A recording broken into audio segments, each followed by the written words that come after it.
a todos en el nombre de Jesús. Les saludo en esta noche. Pueden sentarse, tengan la amabilidad. Bueno, estos días han sido una bendición poder compartir con ustedes. Lo aprendemos demasiado cada vez que estamos aquí para compartir la palabra. Antes de estar aquí, pues hay que asimilar todo lo que encontramos en ella y luego tratar de transmitirla a ustedes. Hay un pasaje que está en las Escrituras, que está en el libro de Levíticos, en el capítulo 19, en el verso 1 y en el verso 2. Vamos a leerlo allí. Y dice en la versión que manejamos: habló Jehová a Moisés diciendo: habla a toda la congregación de los hijos de Israel y diles: santos seréis, porque santo soy yo, Jehová vuestro Dios. Amén. La Nueva Versión Internacional dice: el Señor le dijo a Moisés que hablara con toda la asamblea de los israelitas y les dijera: sean santos, porque yo, el Señor su Dios, soy santo. He encontrado una versión que se llama Biblia en lenguaje sencillo, que me ha gustado mucho como lo expresa. Dice: Dios ordenó a Moisés que le diera este mensaje a la comunidad de Israel: yo soy el Dios de Israel. Soy diferente de los demás dioses. Por eso ustedes deben ser diferentes de las demás naciones. Amén. Hay muchas preguntas para responder en esta noche en referente al tema de ser santos, porque Él es santo. Pero la primera pregunta que voy a dejar, que quizás no la vamos a responder aquí, que la voy a dejar a los jóvenes, a los líderes de jóvenes, es: ¿qué es lo que quieren lograr con el campamento y cómo se van a dar cuenta de que lo lograron? ¿Cómo van a saber de que pasó lo que estaban esperando que pasara? ¿Cuál va a ser el índice a tener en cuenta para decir: fue un éxito el campamento? Esa pregunta no la podemos responder ahora, tendrán que responderla ustedes muy internamente en su grupo. ¿Y qué es lo que todos aquí están esperando encontrar en esta noche y en este campamento, los que van a ir? Porque podemos caer en un juego de campamentos, de eventos, pero creo que conversando con el pastor en estos días, que siempre conversar con él es aprender, enriquecerse, hablábamos sobre la finalidad. Si las personas no saben cuál es la finalidad de las cosas, el para qué, el por qué, difícilmente se va a poder comprender de fondo qué es lo que está pasando y qué es lo que quiere que pase. Y en ese tema de ser santos y de la santidad, debemos tratar de responder unas preguntas que sí voy a tratar de mostrar en esta hora. Primero, ¿por qué el mandamiento de ser santo requiere que toda la congregación esté presente? Esa es la primera pregunta, porque Dios manda a que se reúna todo el pueblo y se dé el mandamiento. ¿Por qué? Segundo, los mandamientos que siguen, lo que sigue después de esto que leímos, mayoritariamente tratan de relaciones interpersonales. ¿Por qué son sagrados estos mandamientos? ¿Acaso la santidad no está relacionada con el servicio del templo solamente? Y es lo que vamos a tratar de analizar en esta hora. Tercero, ¿en qué consiste este mandamiento de ser santos? ¿Acaso se espera que seamos santos como Dios es santo, sabiendo que aparentemente esto es imposible? ¿Cómo podemos ser santos en la dimensión de lo que Dios representa como santidad? ¿Cómo seres humanos tan imperfectos, con tantas deficiencias, con tantos errores, pueden llegar a ser santos como Dios es santo? Tenemos que preguntarnos estas cosas y tratar de comprenderlas. De lo contrario, vamos a seguir leyendo un pasaje, pero nunca lo vamos a entender. Y lo vamos a citar porque me imagino que lo hemos citado una cantidad de veces. Hay cosas que suenan bonitas, pero más que sonar bonitas necesitamos saber qué es lo que realmente está pasando y lo que está diciendo la palabra del Señor para poder hallar el sentido de esto y poder buscar la manera de vivirlo. Entonces, necesitamos entender que la santidad no solo aplica a individuos especiales que están en un nivel alto, en un rango alto, pastores, líderes, personas prominentes, sino que también la santidad aplica a los individuos más simples que usted se pueda imaginar. En otras palabras, la santidad es para todas las personas, es una demanda que hay para todos. Todos tenemos que aspirar a la santidad y todos podemos llegar a ella. Eso es algo bueno. Y esto nos deja saber el principio general de parte de Dios, en el cual Dios no pide a las personas cosas que las personas no puedan alcanzar. En otras palabras, si Dios les está diciendo al pueblo, sean santos, porque yo soy santo, hay una pequeña, no sé si es una pequeña o una gran brecha que nos permite llegar a ese nivel de santidad, porque si Dios nos lo está pidiendo, es porque considera que podemos lograrlo. Gloria al nombre de Jesús. Esa sección fue enseñada cuando todo el pueblo estaba reunido por una razón. Para enseñarnos que una persona solo puede, escúcheme bien, voy a tratar de hablar muy despacio, solo puede alcanzar una verdadera santidad, que es lo que nos habla Pablo en los Efesios, de verdadera santidad, y eso nos deja saber que como hay verdadera santidad, también podemos caer en una falsa santidad. Y hay una manera de poder llegar y alcanzar esa verdadera santidad, y es cuando las personas logran conectar con su comunidad o con su pueblo, en este caso con la iglesia.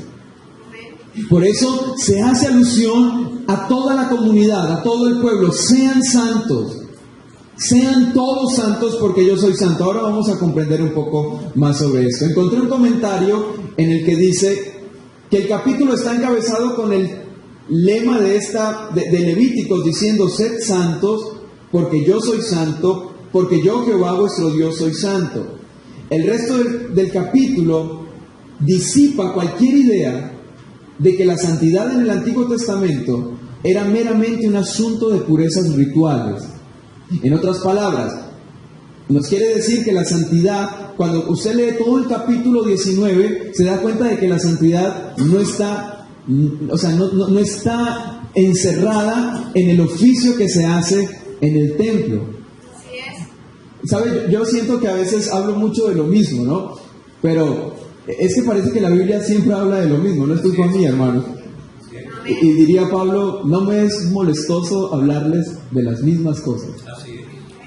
Pero es que me encuentro con esto y digo, y lo mismo que dije en el servicio, que el servicio no es solamente lo que está efectuándose en el templo, también se habla de la santidad. La santidad que nos habla el capítulo 19 de Levíticos, que es donde Dios establece las normas, donde Dios establece y explica las formas conductuales del pueblo para vivir en comunidad, no habla para nada de santidad relacionada al oficio del templo. Y si no habla de eso, es por una razón. Nos dice entonces que la santidad tenía que mostrarse, escúcheme esto, en toda área de la vida práctica. Amén. Amén. Gloria al nombre de Jesús. Desde la punta de la barba hasta la última esquina de sus tierras. Por lo mismo, la santidad no era algo que uno buscaba dejándose de la vida diaria para refugiarse dentro de un santuario religioso. No era eso, no es eso y nunca será eso. No es todo lo que vas a hacer de las puertas para adentro, sino todo lo que va a pasar contigo de las puertas para afuera. Esa es la santidad que Dios demanda del pueblo de Israel. Si usted se da cuenta, en los capítulos 17, en los capítulos 16, en todo esto se nos habla de todas las complicaciones que tiene que enfrentarse el ser humano: enfermedades cutáneas, impurezas sexuales en el hombre, leyes para la expiación de los pecados. En el capítulo 17, prohibiciones de comer sangre, relaciones sexuales ilícitas, relaciones no permitidas, otras relaciones ilícitas. Y en el capítulo 19 nos dice entonces cuál es la forma en que las personas o el pueblo deben llevar una vida santa. Así es. Y ahí es donde tenemos que poner toda nuestra atención. Amén. La santidad significa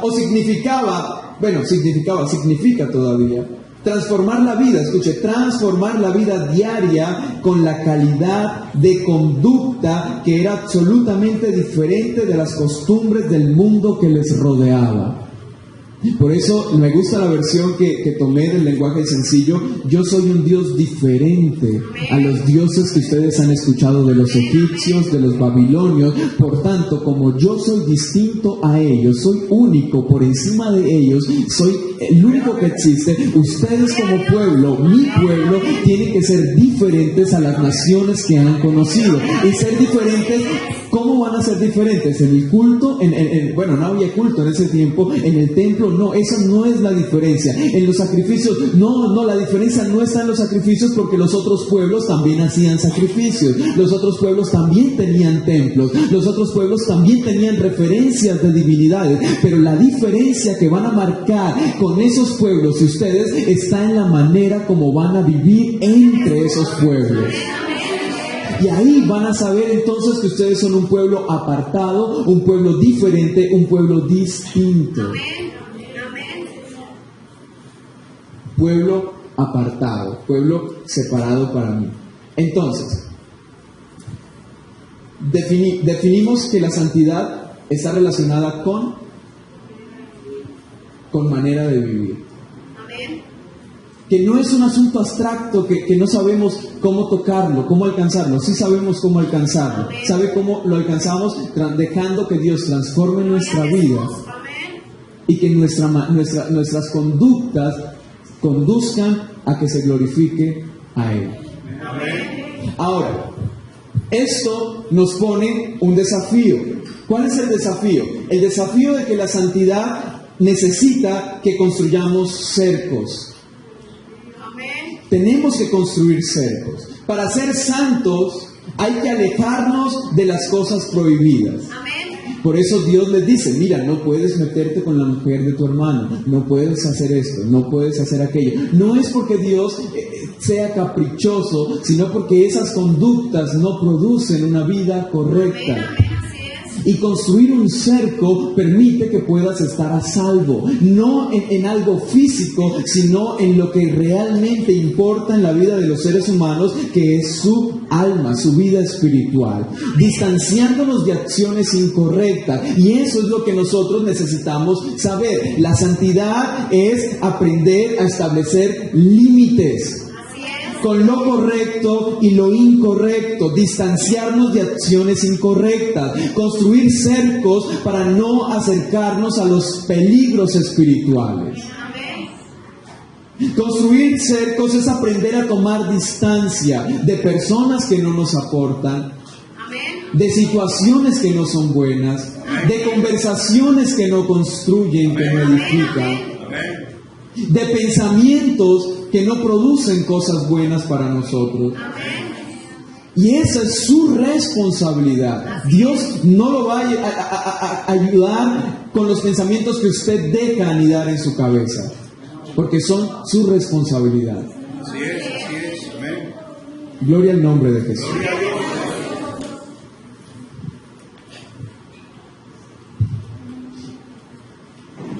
Las cosas prohibidas no son para tenerle miedo. Las cosas prohibidas son para tenerle respeto. Así es. Amén.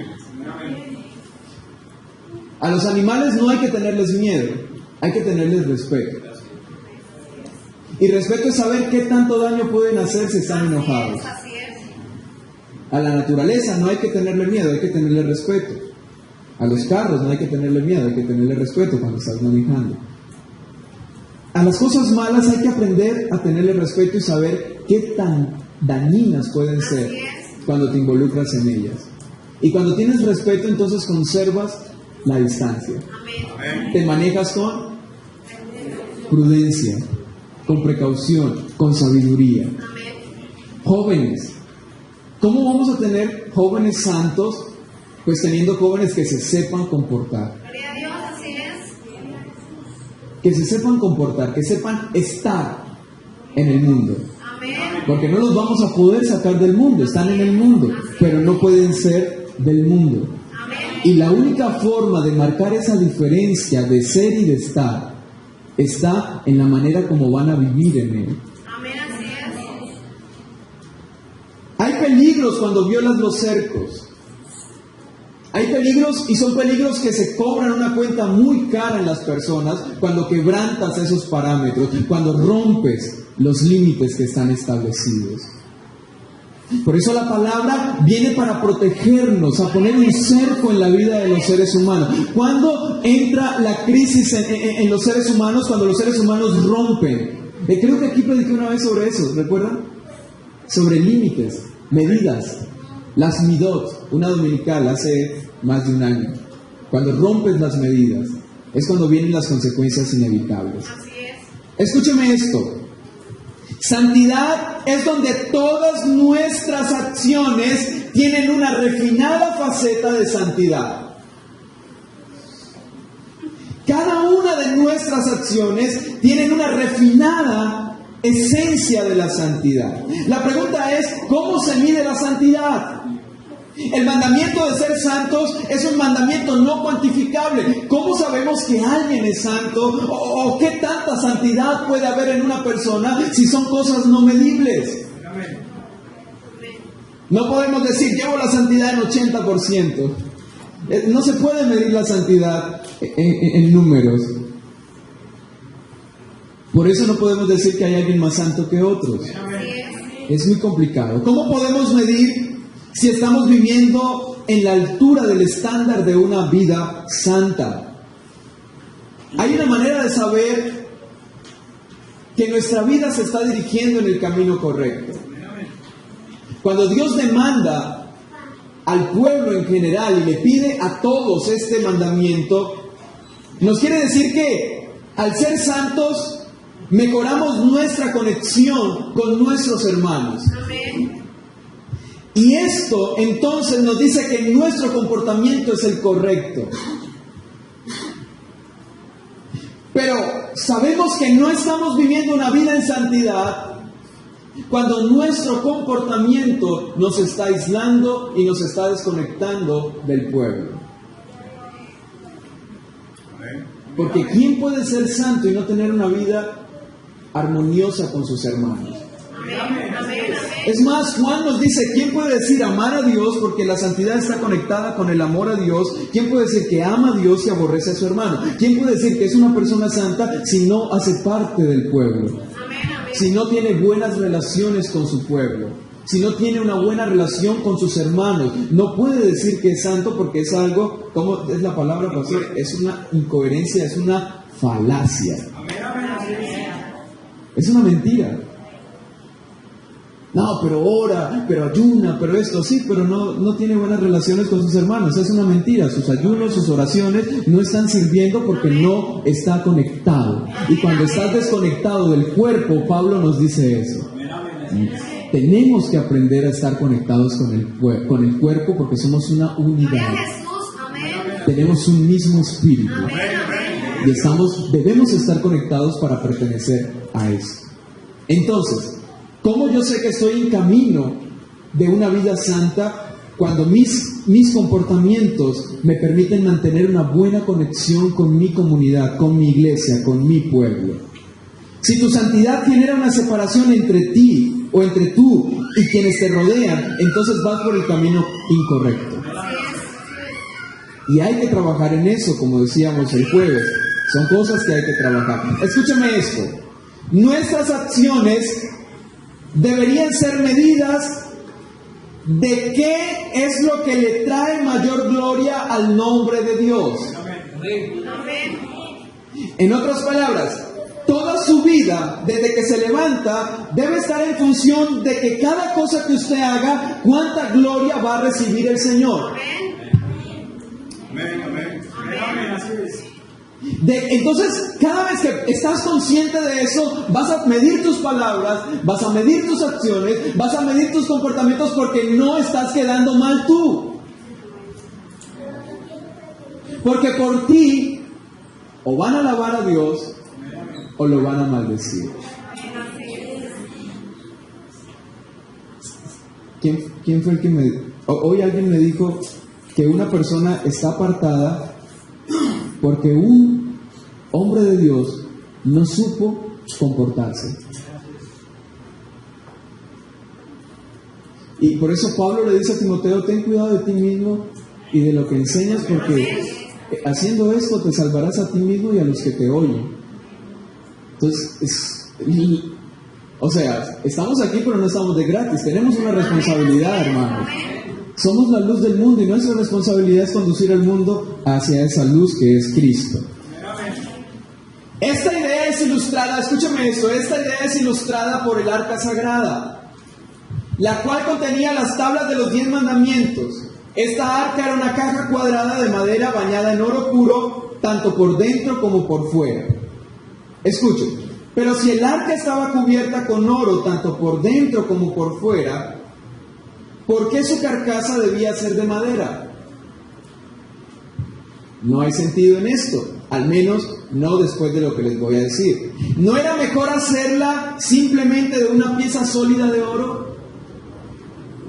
Si la idea era que fuera lujosa y representara eso, pues era más fácil hacerla de oro y ya, y de un solo golpe. ¿Para qué ponerle partes de madera bañadas en oro? ¿Para qué? ¿Por qué? Los comentaristas dicen que si hubiese sido de oro puro, habría sido demasiado pesada para que la cargaran. Y la palabra es tan especial que cada parte tiene una enseñanza. El oro representa la divinidad, la santidad y todo lo que tiene que ver con esa relación de majestad. Quiere decir que si hay algo que excede esa extrema santidad, insoportable de llevar para el pueblo, es algo que no es conveniente. La santidad debe ser capaz de llevarse. La santidad debe ser capaz de ser cargada por el pueblo. De lo contrario sería un despropósito y Dios nos estaría pidiendo cosas injustas. Dios nos estaría exigiendo y estaríamos siendo condenados de manera injusta. Pero Dios pone estas cualidades en el arca, y la enseñanza que podemos sacar de ahí es que la misma presencia de Dios es posible cargarse porque Dios la hizo en las dimensiones y en el peso soportables para el pueblo. O sea, hermanos, que amar a tu hermano no es algo insoportable, que perdonar no es algo que no se puede hacer, que vivir rectamente no es algo imposible, que poder comportarnos de manera correcta no es imposible, es posible. Por eso Dios lo demanda. Por eso Dios nos exige que vivamos de esta manera. Gloria al nombre de Jesús. Y para terminar, ¿cuál es la idea central de todo esto? Levíticos 19 contiene muchos mandamientos que implican relaciones interpersonales. Yo le decía al pastor en esos días, desde hace varios meses, estoy muy metido, muy preocupado por las relaciones interpersonales. Quizás, y estoy dejando de lado algunas otras cosas que también son importantes, pero hasta que no sienta que ya basta, las relaciones interpersonales van a ser y seguirán siendo... No, pastor, usted predicó ayer sobre eso. La armonía y la comunión son el secreto de la bendición de Dios. Sin eso estamos fritos. No tenemos nada. Cantemos fuerte, aplaudamos, ofrendemos, hagamos lo que sea, pero sin eso estamos fuera de órbita. Y la idea principal de Levíticos es precisamente exigir o mandar o demandar del pueblo manejo de las relaciones con sus hermanos. Eso nos dice que la santidad no es solo un asunto entre Dios y yo.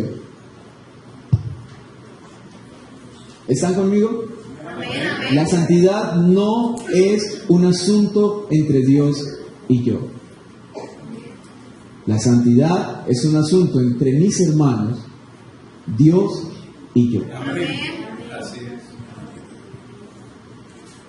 Y es ahí donde vamos a encontrar una bendición especial de parte de Dios. El verso 3 comienza diciendo, a los muchachos les voy a decir, que si este campamento ayuda a los jóvenes a tomar estas medidas, vamos a tener unos jóvenes muy, muy dignos y muy aptos para el servicio. Amén. Comienza diciendo, porque es que mire, Dios le dice, sean santos porque yo soy santo. Y ¿sabe qué dice el verso 3? Comienza a describirle ciertos comportamientos. Respeten todos ustedes a su madre y a su padre. ¿Quieren santidad? No es hablando en lengua ni cantando en la iglesia. Respeten a sus padres. Ahí vamos a saber qué joven está siendo santo y qué joven no lo está haciendo. Que si trae corbata, que si se pone una camisa, olvídese de eso. Si no respeta a sus padres, no es alguien digno de admirar. No podemos hablar bien de personas que no saben comportarse, que no saben respetar, que no saben tener respeto a sus autoridades. Aunque quizás y no estén de acuerdo, pero nunca se puede perder el respeto. Eso lo dice en el verso 3. ¿Y saben por qué? Porque yo soy el Señor su Dios. ¿Quieren otro argumento más fuerte? Pues se lo estoy pidiendo yo. El Señor, tu Creador. Sean santos, y ser santo implica aprender a respetar a sus padres. El verso 9 comienza, en mi versión tiene el estribillo y dice así, relaciones sociales.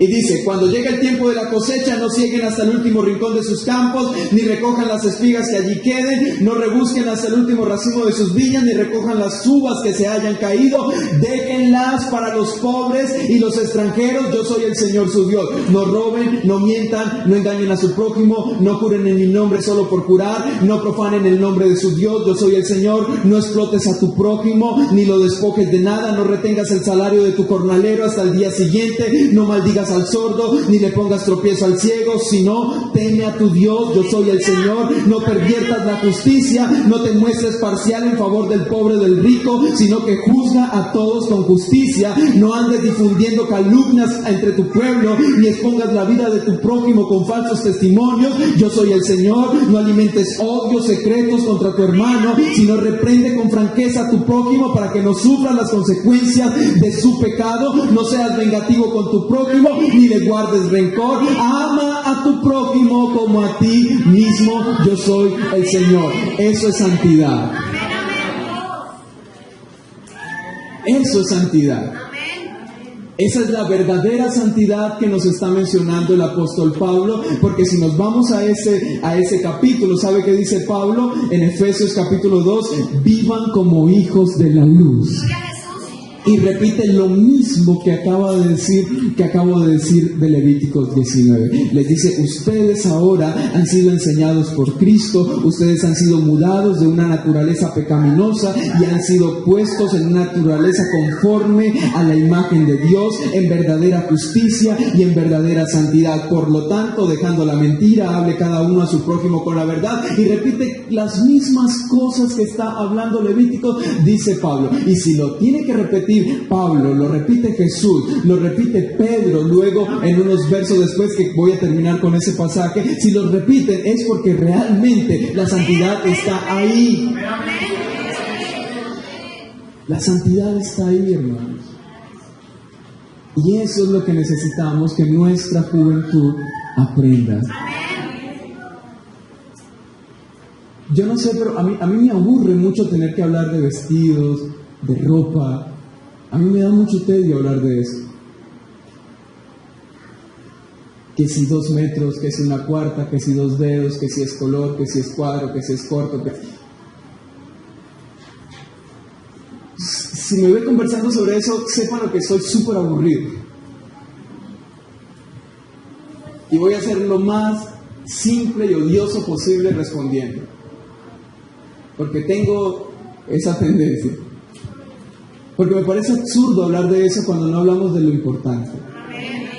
Cuando no hay un corazón que se ha convertido, cuando no hay una mente transformada, ¿para qué se habla de eso? Es como hablar a la nada. Y termino aquí, hermanos, con este pasaje de Primera de Pedro, capítulo 1, verso 13 al 25. Dice así, esta lo voy a leer en la versión del lenguaje sencillo, dice, escuchen. Dios es un juez que no tiene favoritos. Amén. Y será Él quien decida si merecemos ser castigados o premiados, según lo que cada uno de nosotros haya hecho. Así que, si ustedes dicen que Dios es su Padre, deben honrarlo en este mundo todos los días con su vida. Amén. ¿Cuándo? ¿Eso qué implica? Lunes, martes, miércoles, jueves, viernes, sábado, domingo. Eso repítalo 365 días al año y todos los años que usted pueda vivir. Usted está en función para honrar a Dios. Un pueblo creado para mí. Y mis alabanzas publicarán. ¿Pero cómo? ¿Cantando? No. Sí, es importante cantar, pero no solo se honra a Dios de esa manera. Le honramos con nuestra vida. ¿Saben por qué? Porque nuestra vida es el milagro más grande que podemos presenciar. ¿Saben por qué? Porque estábamos muertos en nuestros delitos y pecados, y por el amor de Cristo ahora tenemos una esperanza, tenemos pacto y tenemos a un Dios maravilloso. Vivir entonces en función de eso es lo que permite que Dios reciba la gloria y reciba la honra. No de nosotros mismos, hermanos. Es que no estamos aquí para que por mi vida usted alabe a Dios. No, estamos aquí para que por mi vida el mundo reconozca que hay un Dios que obra. Usted no necesita de mi vida para alabar a Dios, porque usted ya conoce a Dios. Pero el mundo necesita honrar a Dios, y la única manera de hacerlo es cuando nos vea a nosotros. Gloria al nombre del Señor. Y continúa aquí. Porque Dios los libró de ese modo de vida. ¿De cuál? Pues en el que estábamos, perdidos, con malas palabras, borracheras, mentiras, odios, engaños, malicias, brujerías, idolatrías, todo lo que usted se pueda imaginar, en lo que usted estaba, en lo que yo estaba, y Dios nos libró de ahí. Entonces, si me preguntas por qué necesitamos ser santos, pues ahí está la respuesta. Póngase de pie, por favor. ¿Sabe qué dice Pedro? Dice, porque Dios nos libró de ese modo de vida. Escuche. Porque es poco provechoso. Y que ustedes aprendieron de sus antepasados. Y bien saben ustedes que para liberarlos, Dios no pagó con oro y plata, que son cosas que no duran. Al contrario, pagó con la sangre preciosa de Cristo.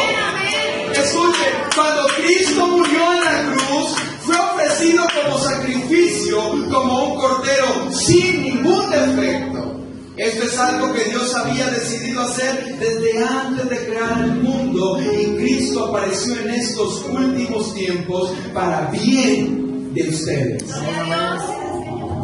Por medio de Cristo, ustedes creen en Dios, quien lo resucitó y le dio un lugar de honor en su reino. Por eso ustedes han puesto su confianza en Dios y están seguros de que Él les dará todo lo que les ha prometido. Ahora ustedes obedecen el verdadero mensaje de Dios, y Dios los ha limpiado de todo pecado. Para que se amen unos a otros sinceramente como hermanos. Así que ámense mucho los unos a los otros con todo su corazón y con todas sus fuerzas. ¿Por qué? Porque Dios les ha cambiado su manera de vivir. Es como si ustedes hubieran vuelto a nacer. Me encanta. No de padres humanos que finalmente se mueren, sino gracias al mensaje de Dios. Y es que ese mensaje de vida da vida y nada puede destruir. Pues la Biblia dice: todo ser humano es como la hierba y su grandeza es como las flores. La hierba se seca y las flores se caen, pero la palabra del Señor permanece para siempre. Y esa palabra es la buena noticia que el Señor Jesucristo les ha enseñado a ustedes. Por tanto, sean santos y sean diferentes. Vamos a hablarle al Señor en esta hora. Jóvenes, necesitamos vivir una vida para Dios. Quiero preguntarle a un joven en esta hora: ¿cómo está tu relación con tu papá, con tu mamá? Si hay alguien aquí que necesita pedirle perdón al Señor, ese es el momento para que le diga: Señor, no he sido un buen hijo con mis padres. No me he comportado de la manera adecuada en mi iglesia, en mi congregación. Si hay un hermano aquí que está teniendo dificultades de relacionarse con sus hermanos en la iglesia, hay que tener cuidado, porque el mandamiento es: sean santos porque yo soy santo. Y la santidad no tiene que ver con orar, es parte de orar, pero no es eso. Tiene que ver, o se refleja de cierta manera, se refleja en cómo estás en el mundo, cómo te relacionas con la gente. ¿Quién eres tú? Que si no nos tomamos en serio nuestros comportamientos,